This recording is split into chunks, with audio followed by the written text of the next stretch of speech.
उपमुख्यमंत्री एकनाथ शिंदे हे आज नागपूरमध्ये संघाच्या कार्यालयामध्ये गेले आणि यानंतर ते दीक्षाभूमीला देखील गेलेले. आपल्यासोबत सामाजिक न्याय मंत्री संजय शिरसाट आपण त्यांच्याशी बातचीत करणार आहोत.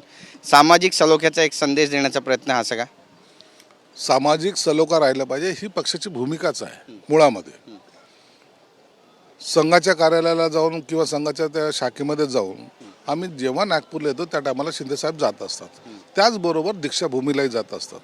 म्हणून नवीन नाही, परंतु लोकांमध्ये हा गैरसमज पण नको. आम्ही सर्व लोकांना बरोबर घेऊन एकत्रितपणे काम करण्याचा आमचा मानस आहे. म्हणून त्या पद्धतीने आज त्यांची ही भेट झालेली आहे. नक्कीच. शिवसेना नेमक्या किती जागा लढणार आहे? कारण बऱ्याच चर्चा या संदर्भातल्या रंगताना पाहायला मिळत आहेत. कुणी म्हणतं 125, कुणी म्हणतं 135. नेमका आकडा आहे तरी काय आणि किती जागांवरती मुंबई महानगरपालिकेसाठी शिवसेनेचा दावा असणार आहे? हे बघा, मुंबई महानगरपालिकेची जी निवडणूक आहे ती अत्यंत प्रतिष्ठेची आहे. आमच्या झालेल्या उठावानंतर अनेक नगरसेवक जे उबाठामध्ये होते, इतर पक्षात होते, ते साहेबांकडे आलेले आहेत, पक्षामध्ये सामील झालेले आहेत. म्हणून जागा वाटप करताना जर खऱ्या अर्थानं शिवसेना आणि भाजपची सत्ता तिथं आणायची असेल तर समाधानकारक जागेचं वाटप झालं पाहिजे. आणि याचा निर्णय जे आहेत ना हे वरिष्ठ नेतेच घेतील. आणि त्यांना माहिती आहे की काय कोणत्या ठिकाणी कोणाची ताकद जास्त आहे. म्हणून मला वाटतं की चांगल्या पद्धतीने ही युती होईल. चांगल्या जागासुद्धा आम्हाला मिळतील. शिवसेनेनं जो सर्वे केलेला, अंतर्गत सर्वे जो झालेला आहे, त्यामध्ये 135 अशा जागा आहेत ज्या ठिकाणी शिवसेना लढू शकते. त्यामुळे आता भाजपला किती जागा मिळतील आणि शिवसेनेला किती जागा मिळतील हा खरं तर प्रश्नच आहे. नाही, प्रश्न सर्वे तर पूर्ण याचा महानगरपालिकेचा होत असतो. आणि त्याच्यामध्ये म्हणून सांगितलं की देवेंद्र फडणवीस साहेब स्वतः लक्ष देत आहेत, एकनाथ शिंदे साहेब स्वतः लक्ष घालत आहेत. म्हणून आता हा जो तिढा आहे तो जागा वाटपाचा त्यांच्या कोर्टामध्ये, आणि ते दोघं नेते चांगल्या पद्धतीने जागा वाटप करेल असा आम्हाला विश्वास आहे. जी माहिती सूत्रांकडून मिळते 125 जागांवरती दावा आहे शिवसेनेचा, हे खरं आहे का? नाही, त्याबद्दल मी आता सांगू शकणार नाही, परंतु जागा जास्त निश्चितच लढवायचा मानस सर्व कार्यकर्त्यांचा आहे. एकनाथ शिंदे हे मुख्यमंत्री होऊ शकतात असं प्रकाश आंबेडकर म्हणत आहेत आणि त्यांनी अमित शहा यांना खिशामध्ये ठेवलेलं आहे असं सुद्धा म्हणत आहेत. कोणी कुणाला खिशात ठेवत नसतं, हे राजकारण आहे. यामध्ये कुणाशी चांगले संबंध असणं याचा अर्थ कोणी खिशात आहे असं गैरसमज कोणी पसरवू पण नाही. आणि निश्चितच एकनाथ शिंदे मुख्यमंत्री होतील की नाही होतील याबाबतचा निर्णय हे फार वरिष्ठ पातळीवर होत असतो. म्हणून या संदर्भात माहिती आमच्यासारख्या कार्यकर्त्याकडे नसते. नक्कीच. पण ते बोलत असताना एकंदरीतच काँग्रेसचे माजी मुख्यमंत्री चव्हाण साहेब पण बोलत आहेत की 19 डिसेंबरला काही मोठ्या घडामोडी घडतील आणि देशाचे पंतप्रधान बदलू शकतात. जे स्टिंग ऑपरेशन इस्रायली गुप्तहेर संघटनेनं केलेलं आहे त्यानंतर बऱ्याचशा घडामोडी देशामध्ये घडतील आणि पंतप्रधान देखील बदललेले पाहायला मिळतील. महाराष्ट्रामध्ये सुद्धा एकनाथ शिंदे मुख्यमंत्री होऊ शकतात असं सुद्धा सुचोवाद. पृथ्वीराज चव्हाण हे ज्येष्ठ काँग्रेसचे नेते पंतप्रधानांचे सल्लागार राहिलेले आहेत. आता ते ह्या नवीन बिझनेस ज्योतिषाचा केव्हापासून करायला लागले माहीत नाही, परंतु जर त्यांची माहिती जर एवढी असेल तर त्याबद्दल आम्हाला सुद्धा शंका आहे. म्हणून आता 19 डिसेंबर त्यांनी सांगितली, आपणही वाट पाहूया काय घडतंय ते.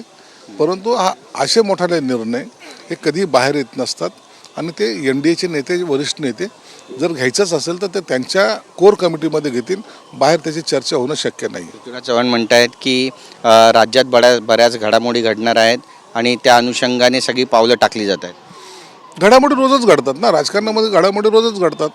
परंतु एवढं निश्चित झालेलं आहे की राज्यामध्ये महाविकास आघाडी आता राहणार नाही, ती लोप पावलेली आहे आणि आता सगळेजण स्वतंत्र या निवडणुका लढतील. ते पंतप्रधान मराठी माणूस होईल असं सुद्धा म्हणत आहेत ते, आणि राज्यामध्ये त्यानंतर बदल होतील. काय होईल त्यांनी ज्योतिषी हे त्यांनी सांगितलं, म्हणून त्यांच्यावर किती विश्वास ठेवायचा हे त्यांनी सांगितलं, तारखेनंतर कळेल. विरोधी पक्ष नेतेपद जे दिलं गेलं नाही त्यासाठी पण मुख्यमंत्री देवेंद्र फडणवीस यांना ते दोषी ठरवत आहेत की मुख्यमंत्र्यांच्याच हातात असतं, पण मुख्यमंत्री विधानसभा अध्यक्षांच्या मागे लपण्याचं काम करतात. त्यांनी ही नाटकं बंद करावी असं सुद्धा म्हणतात. चांगले राहिले असते तर विरोधी पक्ष नेतेपद दिलंही असतं, परंतु आमच्यावर कुरघोडी करण्याचा प्रयत्न करतात. कायद्यानं तर देता येत नाही हे एवढं तर निश्चित आहे. कायद्यानुसार 10% मेजॉरिटी कोणत्याही विरोधी पक्ष नेत्याकडे नाही. म्हणून मी पहिल्यांदाच सांगितलं होतं की या अधिवेशनामध्ये विरोधी पक्ष नेता होणार नाही. हे माझं बाकी त्यात खरं ठरलेलं आहे आणि लपायचा काहीच प्रश्न नाही. द्यायचं असलं तर कसंही देता येतं, परंतु कोणताही बालहट्ट करणं किंवा कोणाचंही नाव रोज रोज समोर आणणं हे सरकारला परवडणार नव्हतं. म्हणून त्याची ती घोषणासुद्धा केली नाही. आम्ही पाहतोय की अधिवेशन सुरू झाल्याच्या पहिल्या दिवसापासूनच तुम्ही ॲक्शन मोडमध्ये आहात. मुलांच्या वसतिगृहाला तुम्ही भेट दिली, मुलींच्या वसतिगृहाला भेट दिली. आज शांतीबाग इथे डॉक्टर बाबासाहेब आंबेडकर यांच्या सुरू असलेल्या म्युझियमला सुद्धा तुम्ही भेट दिली. काय नेमकं तुमच्या पाहणीमध्ये आलेलं आहे आणि हे अधिवेशन तुमच्यासाठी कसं राहिलेलं आहे आणि गोरगरीब वंचितांसाठी शोषितांसाठी नेमक्या काय काय घडामोडी भविष्यामध्ये घडतील असं वाटतं? हे बघा, मी जेवढा वेळ मला मिळाला त्या सर्व हॉस्टेल्सला भेटी देणे, अनेक ठिकाणी वसतिगृह असतील, काही जे काही काम चालू आहे त्यांना भेटी देणे हे केलेलं आहे. आजही मी भेट दिली. त्या ठिकाणी पाहिले की त्या उद्घाटनाला मागे पंतप्रधानांनी स्वतः हिरवा कंदील दिला होता, ते येणार होते, परंतु काही काम अपूर्ण राहिलं होतं. मी आज जाऊन तिथं भेट दिली, पाहिलं तिथं जे काही बाबासाहेबांच्या संग्रहाच्या त्या जुन्या ज्या वस्तू आहेत, जवळपास 1,500 वस्तू आहेत आणि त्या पेटीमध्ये बंद आहेत. जर त्या अशाच 1-1.5 वर्षे राहिल्या तर त्या निकामी होतील, म्हणजे त्यांचं आठवण सुद्धा पुसलं जाईल. ही मोठी घटना आहे. म्हणून मी आज जाऊन तिथे भेट दिली आणि तातडीने ते काम केलेले 15 कोटी रुपये मी मंजूरही केलेले आहेत. त्यांना सांगितलं कामाला सुरुवात करा, पुढच्या आठवड्यात तुम्हाला मंजुरी मिळेल. आणि म्हणून तो बाबासाहेबांचा असलेला ठेवा कुठेही लोप पाहू नये ही त्याची मागची भावना आहे. इतका मोठं काम आहे, आपण जर एकदा जाऊन पाहिलं तर मला वाटतं महाराष्ट्रामध्ये इतकं मोठं सुंदर आणि ते जी जागा आहे 13 एकर जागा, अत्यंत गरीब बाई असलेल्या बाईने 1957 साली डोनेट केलेली जागा आहे.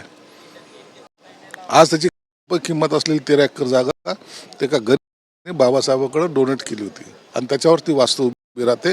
ते काम कंप्लीट झालं पाहिजे, यासाठी माझा प्रयत्न राहील. हेच नागपूर आहे ज्या ठिकाणी डॉक्टर बाबासाहेब आंबेडकर यांनी बौद्ध धर्माची दीक्षा घेतली होती आणि समस्त जनतेला एक संदेश सुद्धा दिला होता, शिका संघटित वा संघर्ष करायचा.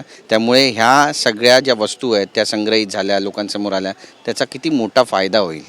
फार मोठा फायदा होईल. आता तुम्हाला उदाहरण सांगितलं ना, ती महिला भगिनी तिने दीक्षा घेतली होती. बाबासाहेबांनी ज्या दिवशी दीक्षा घेतली त्या दिवशी त्यांनी दीक्षा घेतली आणि 13 एकर जागा डोनेट करून टाकली. हे मोठे मन असलेले काही लोक आहेत आणि म्हणून त्यांच्या संग्रहित असलेल्या वस्तूचं जतन करणं हे आमची प्रायोरिटी.